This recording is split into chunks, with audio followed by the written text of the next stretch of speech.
Some of us say this is just who I am, and you know what? That is actually okay, because who we are already carries so much worth. God created us in his image, so becoming unrecognizable isn't about changing who we are. It's about clearing away what the world lays on top of us so we can reflect that image a lot more fully. Cognitive neuroscience basically shows that with the right habits and mental shifts, we can just strengthen what's already within us, emotionally, physically, and spiritually. So this is how we become unrecognizable and grow more confident, not because we aren't already enough, but because we're stepping into the fullness of who we were created to be. Hi, I'm Leona. I studied psychology, cognitive neuroscience, and public health, and I've worked at world-leading investment banks and media companies. If you're new here, I share science-backed well-being content to help you thrive emotionally, physically, and financially. Let's get into the video. One of the most powerful ways to become truly unrecognizable and confident in the best way is by changing the internal story our brain believes about who we are. Not because we aren't already enough, but because we're uncovering more of the person we were always created to be. There's a network in the brain called the default mode network, or DMN for short. It switches on when we're reflecting, daydreaming, or thinking about ourselves. This network plays a major role in shaping our self-image. But if we constantly replay the same old stories, past regrets, moments we wish we handled differently, or even beliefs that we're not enough, the default mode network basically starts wiring those neural patterns in a lot more deeply. Psychologically, this ties to something called self-schema theory. So the idea is that we each carry mental templates of who we think we are, and the brain filters new experiences through the template. So if our internal script says, I always get this wrong, then even when we have a win, the brain may diminish it because it doesn't actually fit the story. But here's what's powerful, honestly, when we start giving the network new material to work with, the story begins to shift. That might look like, for example, visualizing ourselves as calm and capable, speaking kindly to ourselves, or even just picturing the way we enter a room with steady energy. So with repetition, the brain honestly begins to recognize that version as normal, and the default changes. For example, let's say we've always been someone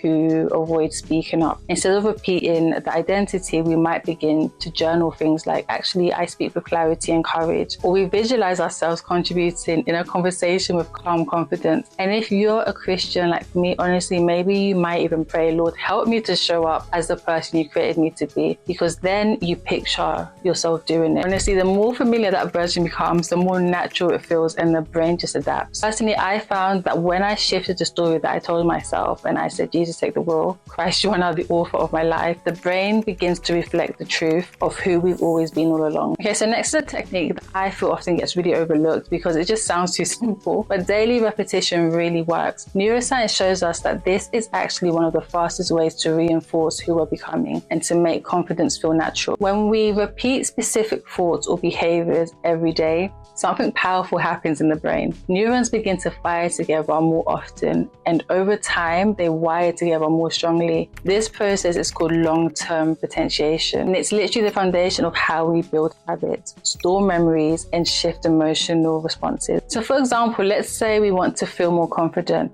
If every morning we just wake up, do something simple like stand tall, speak a common phrase, and take a slow breath, our brain starts linking that routine with a calm, grounded identity. Eventually, even on days where we feel anxious or not really confident, the brain will default to the state because it's been rehearsed. Behavioral psychology backs this up as well. So there's a concept called self-perception theory. It's the idea that we learn who we are by watching what we constantly do. So if we take even one small confident action a day, like adjusting our posture, speaking up, or making eye contact, we're not just acting brave. We're now teaching the brain, actually, this is who I am now. Basically, confidence isn't just something we feel. It's something we practice until the brain believes it belongs to us, which ties perfectly to the next point, which is use embodied confidence to change how we feel. Another overlooked path to becoming unrecognizable? Yeah, that is using our body to shape our emotions. Our brain constantly scans for cues from the body to decide how we feel, right? So this process is called interoception. So for instance, if we show up and we're slouched, we're avoiding eye contact, or we're breathing just weirdly, the brain may interpret that as a signal of fear or insecurity. So if we change our posture, for example, like we stand straight, we stand tall, and we just come across as not being afraid to take up space in the room, we activate a more confident confident state. And psychologically, this mirrors Embody's cognition. So this is the idea that our physical state influences our mental state. We often think confidence has to come first and our body will follow, but it actually works both ways. Acting as if we're confident tells the brain, this must be how I feel. Let's say we're walking into a room full of people and we just feel unsure. We could take one slow breath, roll our shoulders back, and walk in with relaxed eye contact. We might even use a hand gesture when speaking to emphasize a point. So these small shifts help our nervous system register a sense of control, which builds emotional safety over time. So when we move with confidence, even before we feel it, the mind begins to believe it's true. There's something else that transforms the way we show up, the way we respond to setbacks, honestly, and how we reframe failure in our minds. The psychologists found that one of the most powerful mindsets linked to long-term confidence is something called growth mindset. So it's the belief that our abilities aren't fixed. They can improve through effort, learning, and experience. But what's often missed is how this mindset reshapes our emotional relationship with setbacks. When we hold this belief, we stop seeing failure as a sign of who we are and start seeing it as useful feedback. This shift protects our confidence from crumbling when things go wrong, because it's life. Things do go wrong. Let's say we apply for a role, for example, or speak up in a group and it doesn't go how we hoped. Instead of spiraling into doubt, we can just pause and ask ourselves, what did this actually show me about where I can grow? Suddenly, honestly, the moment becomes data, not identity. From a brain perspective, this shift activates the anterior cingulate cortex, a region that helps detect error and evaluates outcome. When we reframe setbacks as learning opportunities, this part of the brain becomes more active and helps us adjust our approach. So over time, this builds mental flexibility, and psychologists link that to emotional resilience. So when we essentially learn to respond in this way, confidence becomes more durable. We don't fear failure as much because we expect growth to come from it. So what I really love about this point is this. Every time we reframe a setback, we reinforce our emotional foundation. Confidence stops being about perfection and starts being about persistence. This point is one I genuinely think is so important when we talk about confidence, and this is anchoring ourselves in something bigger. So personally, I anchor myself in Christ. You may anchor yourself, for example, in stillness or meditation. But when we do this, we activate the default mode network, the same part of the brain involved in self-reflection. But when that reflection is directed towards something greater than ourselves, like faith, for example, or purpose or connection to God, it quiets the brain's stress circuits and creates a deeper sense of calm. So psychologically, this links to something called meaning making. So research shows that people who regularly connect with a sense of purpose, for example, so through faith, service, or legacy, tend to just have stronger emotional stability and self-belief. This isn't surface level motivation,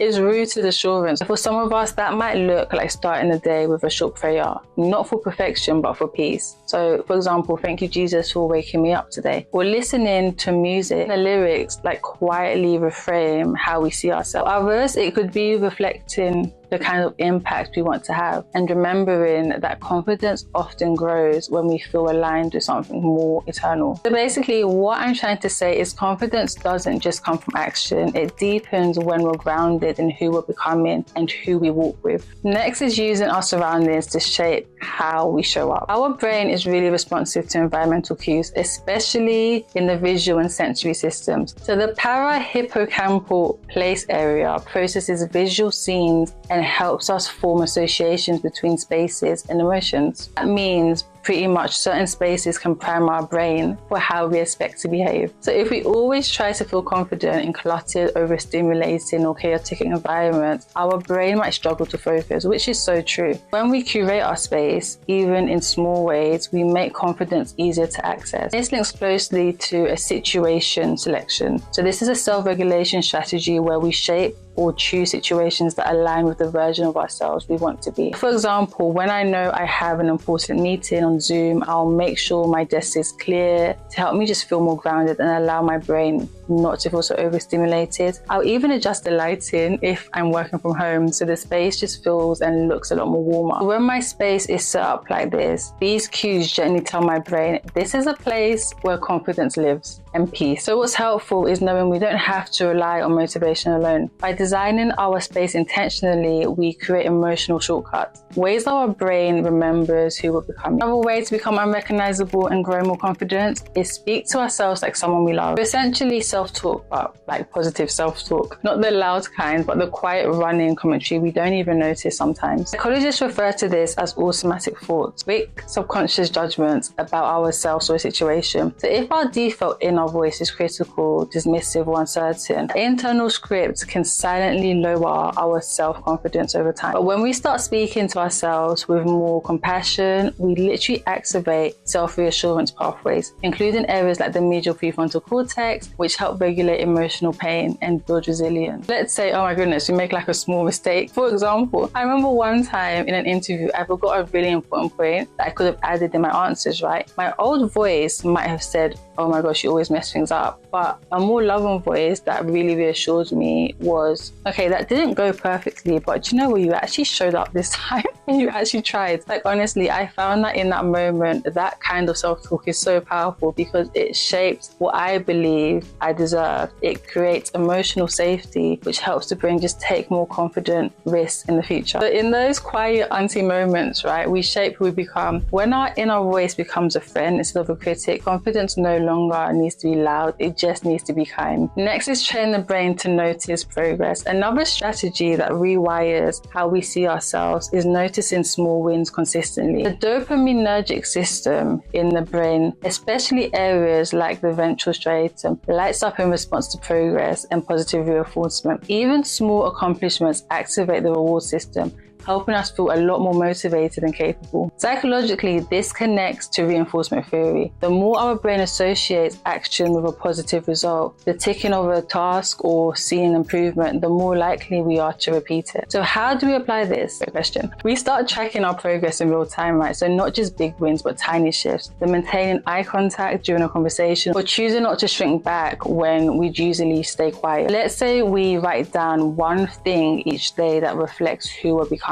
I spoke up in that meeting, or I handled that moment with calm. The more we actually collect proof, the more identity shifts from wishing to believing. This one is super important. This is challenging, limiting identity labels. We rarely actually pause to question this sometimes, and we really should, because it's the labels we've quietly accepted about who we are. So in psychology, this ties to labeling theory, the idea that the labels we or others place on ourselves become part of our self-concept. Over time, they influence our behaviors, emotions, and decisions. So for instance, even if we've been told we're shy or too quiet or not leadership material, even if those comments were casual years ago, they might still live in our nervous system rent-free. So we start to self-select out of opportunities, friendships, or ideas that don't match those old labels. The amygdala, which processes emotional memory, helps encode those identity-based threats. So if we once felt embarrassment or rejection, even recalling those moments can actually trigger a fear response that shapes how we act. But when we begin to name those labels and gently question them, is that actually true today? The prefrontal cortex helps us override old beliefs and choose new ones. So maybe we start saying, actually, I'm learning to lead, or I bring calm strength into the room. With repetition, those labels start feeling more familiar and our behavior begins to shift. Okay, so let's concentrate on the bigger picture. One of the most emotionally grounding practices we build is self-reflection with intention. So when we journal or pause to reflect on how we've changed, even in subtle ways, we strengthen what psychologists call self-continuity. This is the belief that we're growing into a fuller version of ourselves over time. The medial prefrontal cortex and posterior cingulate cortex lights up when we think about past and future selves. This neuro overlap basically suggests that the brain sees who we were and who we're becoming as part of one identity. So unless we ignore the changes, that's why it's powerful to pause and say, this week I did something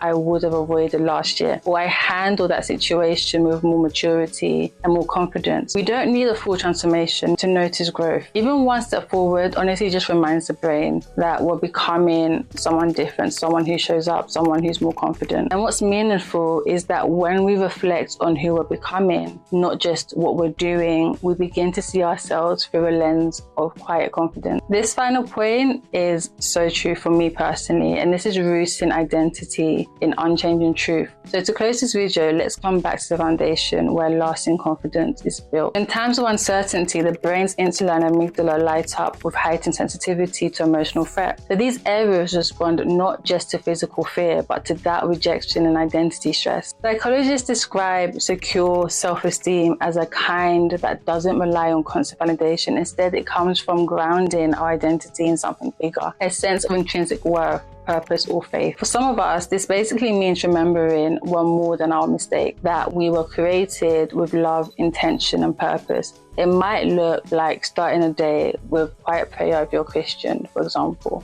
Saying something like, Jesus, remind me who I am in you. Or listening to a sermon or scripture that reframes how we see our worth. Even if we don't feel confident in the moment, this truth becomes a stable and force. Honestly, it reminds us our value isn't up for debate. It's already been settled. So what I'm saying is real confidence begins when we stop striving to prove ourselves or our value and remember who created us. Okay guys, thank you for watching. There's all of my tips. If you found this video useful, don't forget to check out some other videos on the channel. You may find them useful too. Thank you for watching. Bye.